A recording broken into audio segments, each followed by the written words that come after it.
Henry law.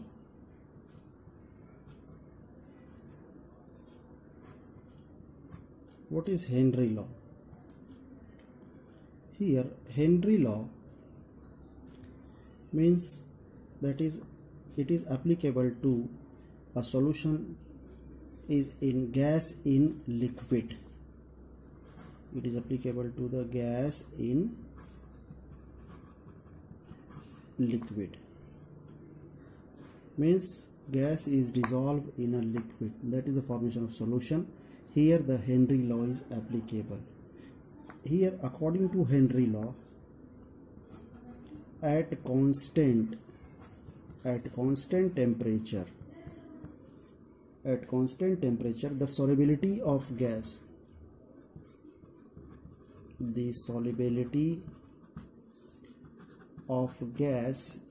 is directly proportional to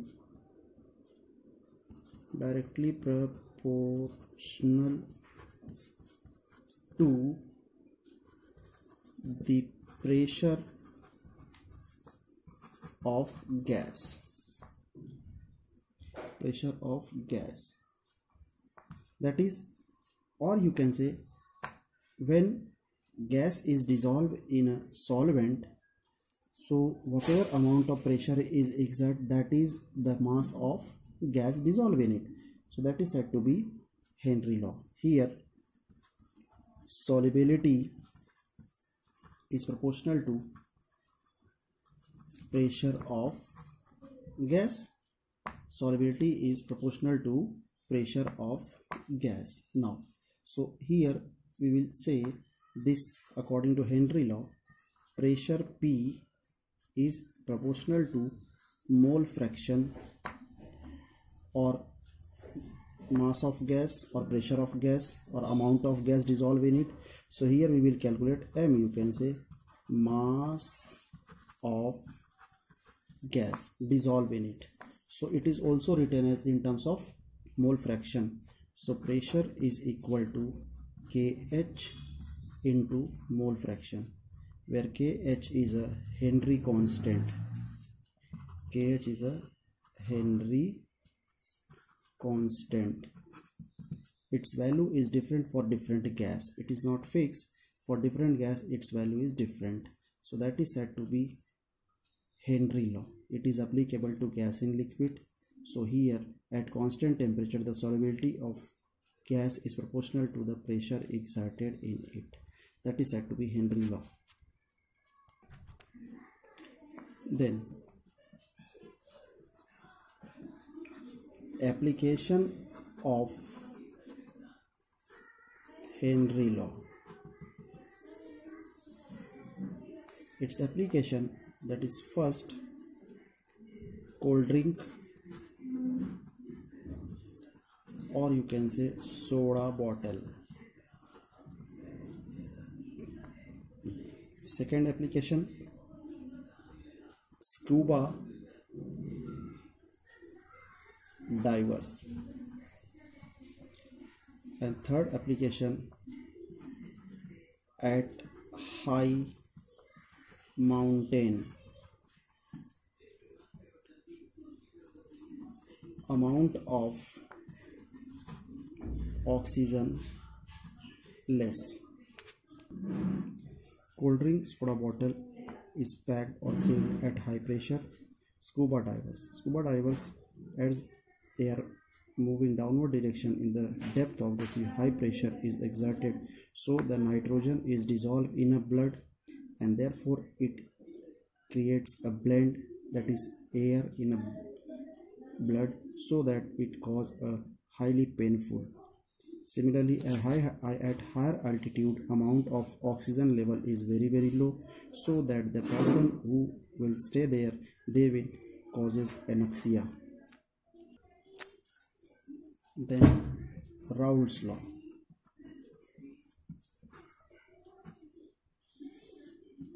Raoult's law, that is, it is a special case of Henry law.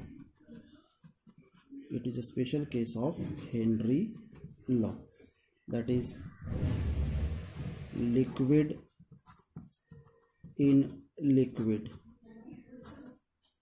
So Raoult's law states that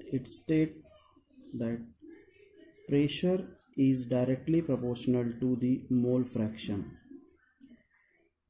Pressure is directly proportional to the mole fraction. So this pressure is also equal to P naught into mole fraction, where P is a vapor pressure. P is a vapor pressure. P naught pure vapor pressure. X is a mole fraction, right? Also we know that mole fraction of solute plus mole fraction of solvent is 1. Therefore mole fraction of solute is equal to 1 minus mole fraction of solvent. So this is the mole fraction of solute is always 1 minus mole fraction of solvent, because sum of solute and solvent is always 1. So that we will calculate mole fraction of solute, and applying here P is equal to P naught into X. So we will get, and Raoult's law state that pressure is directly proportional to the mole fraction of solute. From that Raoult's law we will find the relation, say P is equal to P naught into mole fraction. So say PA is equal to P naught A into mole fraction of A. So PA is a partial pressure of A, and P naught A is a partial pressure of A, but here it is also partial, but it is pure partial pressure of A. P naught A is a pure partial pressure of A, and PA is a partial mole fraction of A, that is mole fraction of A. So here on solving we have PA upon P naught A is equal to mole fraction of A.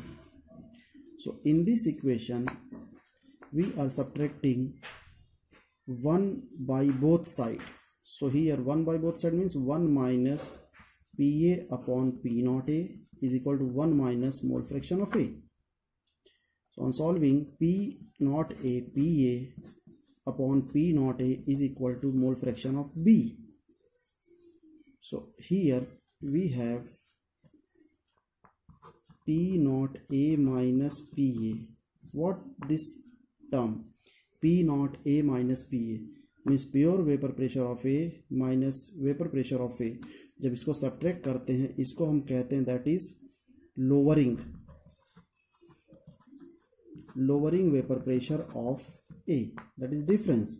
And similarly when we will write P naught A PA upon P naught A, जब इसको हम P naught A minus P upon P naught A लिखते हैं तो हम लोग क्या किए हैं, ratio of lowering to the pure. So that is said to be we are relating ना, इसको P naught A minus PA upon P naught A हमने क्या किया, रिलेट किया. So it is said to be relative lowering vapor pressure, right? This is a relative lowering vapor pressure. So in this way, this is a Raoult's law, means for any solution when liquid so P vapor pressure of pure minus partial vapor pressure of respective to the pure vapor pressure into mole fraction is equal to mole fraction. A very important topic, that is next part here. According to Raoult's law, the solution are of two type. इस Raoult's law के according solution दो type का है. एक होता है that is ideal solution. One is ideal solution and second one is non ideal solution. Ideal solution, non ideal solution. What is ideal solution? Ideal solution, actually ideal solution तो कुछ होता नहीं है. ये एक पैरामीटर है जिसके रेस्पेक्ट में हम दूसरे सॉल्यूशन को प्रिपेयर करते हैं। सो उस सॉल्यूशन को हम आइडियल सॉल्यूशन कहते हैं, राइट। अब यहाँ पे आइडियल का मतलब क्या होगा, पहला कॉन्सेप्ट इसका ये है विच ओबे राउल्स लॉ, जो राउल्स लॉ को ओबे करे दैट इज आइडियल सॉल्यूशन। और उसके बाद यहाँ पे आइडियल सॉल्यूशन में change in enthalpy is always constant, change in enthalpy is always constant, that is delta H is equal to 0, constant, कोई चेंज नहीं होगा, राइट। तो इसी तरह यहाँ पे change in volume is always constant, वो भी कुछ चेंज नहीं होगा। कब? जब वो आइडियल सॉल्यूशन होगा। और आइडियल कब होगा? जब वो राउल्स लॉ फॉलो करेगा। तब उसके बाद यहाँ पे interaction of reactant and product are same, मतलब interaction of reactant side and product side क्या होगा? सेम होगा, इक्वल होगा। किसमें? आइडियल सॉल्यूशन में। अब यहीं पे हम नॉन आइडियल की अगर बात करें तो इसी तरह पहला कॉन्सेप्ट हो जाएगा do not obey Raoult's law. फिर उसके बाद जब राउल्स लॉ ओबे नहीं करेगा then change in enthalpy is also vary, change in volume is also vary, वो भी चेंज होता रहेगा। और interaction of reactant and product also not same, तो लिख रहे हैं interaction of reactant and product are not same, उसका इंटरेक्शन भी सेम नहीं होगा, तब हम उसको कहते हैं non ideal solution. So according to Raoult's law solution दो टाइप के हुए, एक होता है आइडियल, एक होता है नॉन आइडियल। आइडियल में हम कहते हैं कि जब वो ओबे करेगा राउल्स लॉ, और नॉन आइडियल में हम तब कहते हैं जब वो राउल्स लॉ ओबे नहीं करता।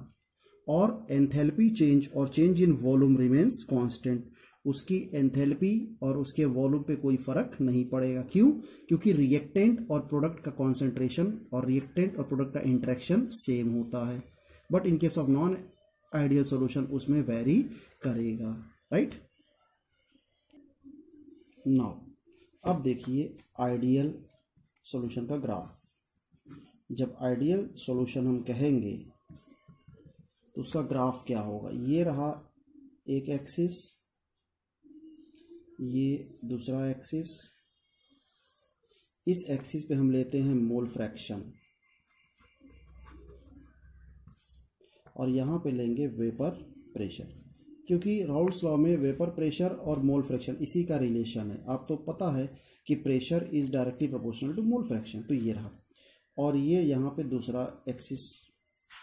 अब इस एक्सिस पे हमने ले लिया मोल फ्रैक्शन ऑफ ए लिया 1, मोल फ्रैक्शन ऑफ बी 0। मतलब सपोज दैट यहाँ पे अगर सॉल्वेंट है तो ये सॉल्यूट हुआ, तो यहाँ पे चेंज कर दो, मोल फ्रैक्शन ऑफ ए 0 कर दो, मोल फ्रैक्शन ऑफ बी 1। मतलब एट अ टाइम कोई एक ही कैलकुलेट होगा, दूसरा को हम 0 मान लेते हैं, ठीक। तो अब यहाँ पे इसको जब ग्राफ प्लॉट करते हैं, एज वी नो कि pressure is directly proportional to mole fraction, मतलब ये क्या होगा? ये तो स्ट्रेट लाइन ही होगा, राइट। ये स्ट्रेट लाइन होगा। एज वी नो कि pressure is directly proportional to this, तो क्या होगा? ये straight line passing through origin, ये हमने स्ट्रेट लाइन बना दिया। This is a straight line because of it follow pressure is directly proportional to pressure. अगर प्रेशर बढ़ेगा तो मोल फ्रैक्शन भी बढ़ रहा है, right. It is very clear. अब यहाँ पे देखो, ये जो है यहाँ पे आपको X B mole fraction of B है, तो यहाँ पे अपने को मिल जाएगा एक्स बी है तो मोल प्रेशर जो यहाँ पे pure pressure of B you will get. और जब इस एक्सिस से आप प्लॉट करोगे तो यहाँ पे आपको मिल जाता है ये, और यहाँ पे जो मिलेगा वो प्रेशर होगा P naught of A, right. इस एक्सिस पे पी नॉट ऑफ ए मिला, इस एक्सिस पे pure vapour pressure of B. अब इन दोनों को ओवरऑल की बात करें तो ओवरऑल ये हो जाएगा, ओवरऑल प्रेशर ये रहा, that is P total, this is PT, P total. जैसे आपने डाल्टन्स लॉ में पढ़ा है, P A plus P B दोनों को ऐड कर दिया हमने, pressure of A and pressure of B, that is P total.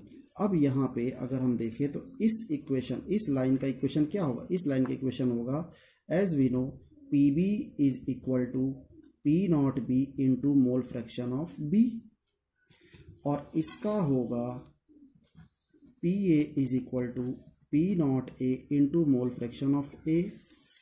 ये आपने आइडियल के लिए बना लिया, राइट। अब इसमें आपने देखा होगा कि जो भी प्रेशर अगर बढ़ रहा है तो मोल फ्रैक्शन भी बढ़ेगा, अगर मोल फ्रैक्शन बढ़ रहा है तो प्रेशर बढ़ेगा। तो यही होता है आइडियल सॉल्यूशन, जिसमें हम हमेशा सिर्फ क्या कहते हैं, इसमें एक इसको हम एक स्टैंडर्ड मान लेते हैं कि ये ऐसे होगा, क्योंकि as we are writing, we are studying, but we know that there is nothing is ideal, there may be a deviation, but उसको हम आइडियल कह रहे हैं बिकॉज ऑफ राउल्ट्स लॉ, ठीक है। अब second part that is very important, non ideal solution. Non ideal solution को अगर हम स्टडी करें तो फिर से आपको ये दो पार्ट में क्लासिफाई करना पड़ेगा, और सिंपली ये कह सकते हो बेटा कि जो आइडियल ना हो, तो आइडियल ना हो उसके लिए क्या हुआ, नॉन आइडियल, तो उसमें क्या हुआ, देयर इज अ डेविएशन, तो उस डेविएशन को एक को कहते हैं हम पॉजिटिव डेविएशन, पॉजिटिव डेविएशन, क्योंकि आइडियल क्या हुआ, स्ट्रेट होगा, और दूसरा होता है नेगेटिव डेविएशन, नेगेटिव डेविएशन। अब मतलब ये रहा कि ये पॉजिटिव नेगेटिव हुआ किस बेस पे, तो पॉजिटिव नेगेटिव उस बेस पे हुआ कि यहाँ पे पहली बात तो ये राउल्ट्स लॉ ओबे नहीं करेगा, तो ये क्या हुआ, नॉन आइडियल, एंड ऑल्सो इसमें एंथैल्पी और वॉल्यूम कांस्टेंट नहीं होगा, इंटरेक्शन भी वेरी करेगा। जब इंटरेक्शन वेरी करेगा तो डेफिनेटली वहाँ पे एनर्जी भी ज़्यादा लगेगी, वॉल्यूम भी कम ज़्यादा होगा, so definitely there is a deviation, and that deviation is named as positive और नेगेटिव डेविएशन। अब यहाँ पे हम पहले डिस्कस करते हैं पॉजिटिव डेविएशन की। पॉजिटिव डेविएशन में एज वी नो क्या होगा, पॉजिटिव डेविएशन में आपके पास होगा बेटा सॉल्यूट, सॉल्यूट, राइट, सॉल्यूट होगा, इसको हमने कह दिया A, this is a solute, और सॉल्वेंट, सॉल्वेंट से बी, ये हमारा सॉल्यूट, सॉल्यूट, सॉल्वेंट, सॉल्वेंट, इन दोनों का इंटरेक्शन, बोथ इंटरेक्शन, मतलब solute solute, solid solid, interaction are strong, strong interaction, इन दोनों में स्ट्रॉन्ग इंटरेक्शन होगा। जब स्ट्रॉन्ग इंटरेक्शन होगा तो इसको डिसोसिएट होने के लिए एनर्जी ज़्यादा चाहिए, जब ज़्यादा चाहिए तो डेफिनेटली प्रेशर भी ज़्यादा होगा, because as we know pressure is directly proportional to temperature, अगर टेम्परेचर बढ़ेगा तो प्रेशर भी बढ़ेगा, और टेम्परेचर कब लगेगा, जब वहाँ पे इंटरेक्शन ज़्यादा होगा। तो ये इनको ब्रेक करने के लिए हाई एनर्जी चाहिए, इसीलिए यहाँ पे फिर जो वहाँ पे क्या होगा, ए और बी जो बनेगा उसका इंटरेक्शन वीक होगा, weak interaction, because they are form at high energy, high energy पे इंटरेक्शन वीक होता है, and that is A B interaction is weak. So हमेशा जब भी आप पॉजिटिव डेविएशन की बात करेंगे तो सॉलिड सॉलिड और सॉल्वेंट सॉल्वेंट को जो इंटरेक्शन होगा वो उसको आपको स्ट्रांग बताना है, जब स्ट्रांग होगा तो उसको ब्रेक करने के लिए एनर्जी ज़्यादा लगेगी, टेम्परेचर राइज करना पड़ेगा, टेम्परेचर राइज होगा तो प्रेशर भी बढ़ेगा, तो प्रेशर बढ़ रहा है तो पॉजिटिव डेविएशन, राइट। इसको अभी ग्राफ से रिप्रेजेंट करके अभी देख रहे हैं, ये देखिए ग्राफ बना दे रहे हैं यहीं पे,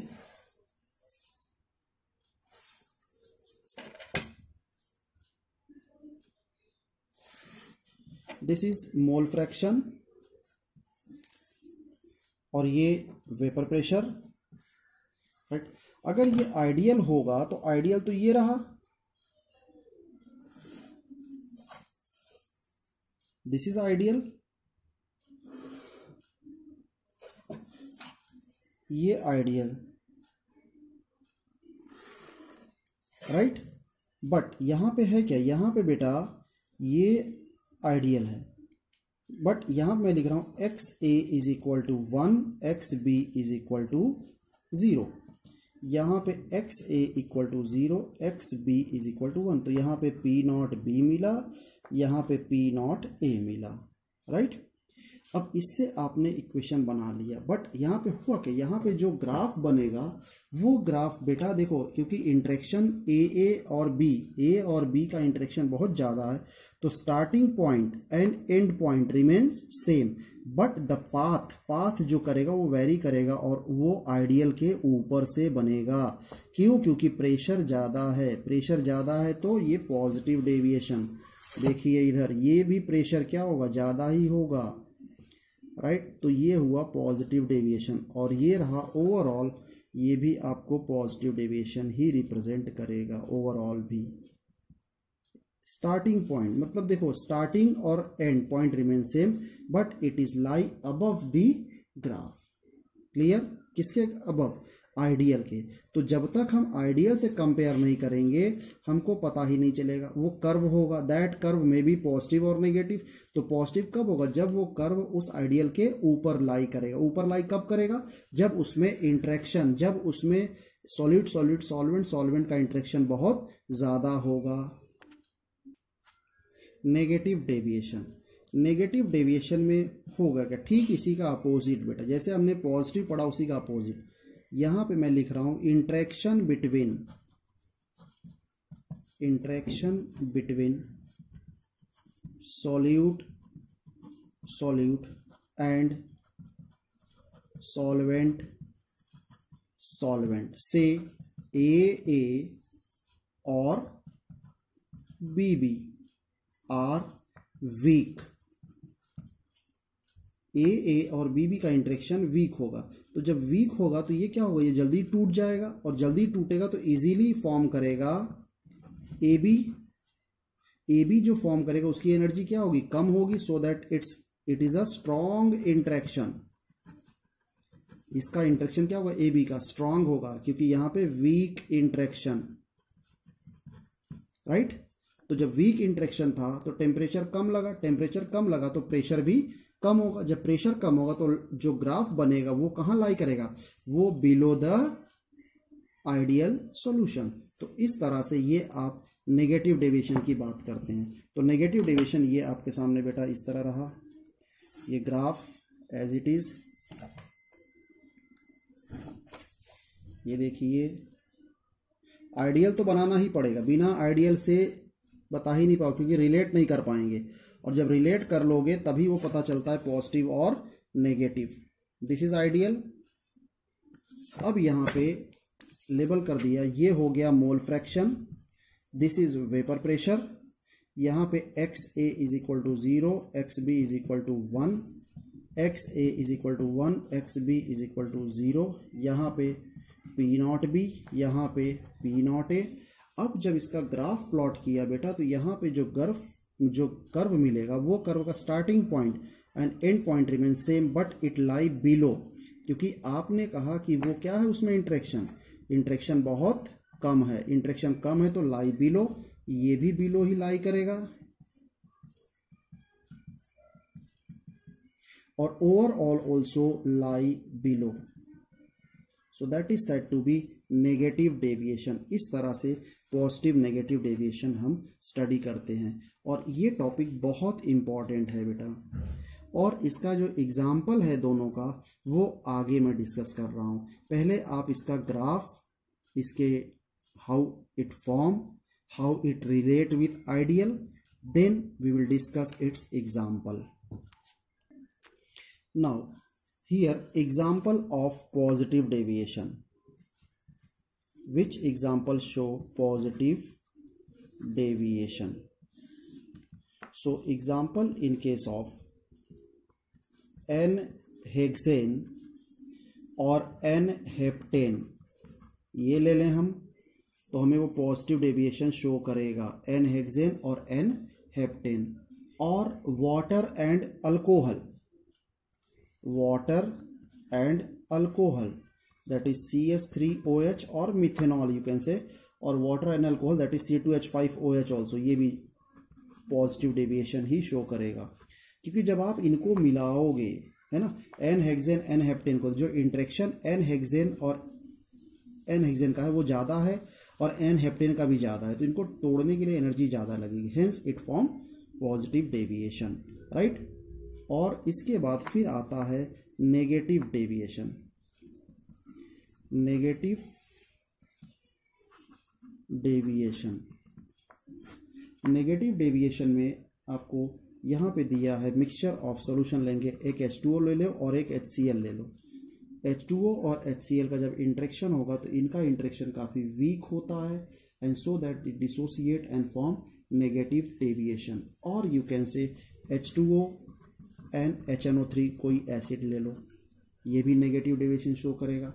या क्लोरोफॉर्म CHCl3, इसमें आप CHCl3 में इसमें आप ये ले लो एसीटोन CH3COCH3, तो ये सब नेगेटिव डेविएशन बनाते हैं, and they are responsible for negative deviation because the interaction between them are very very weak, so it dissociate and it form negative deviation.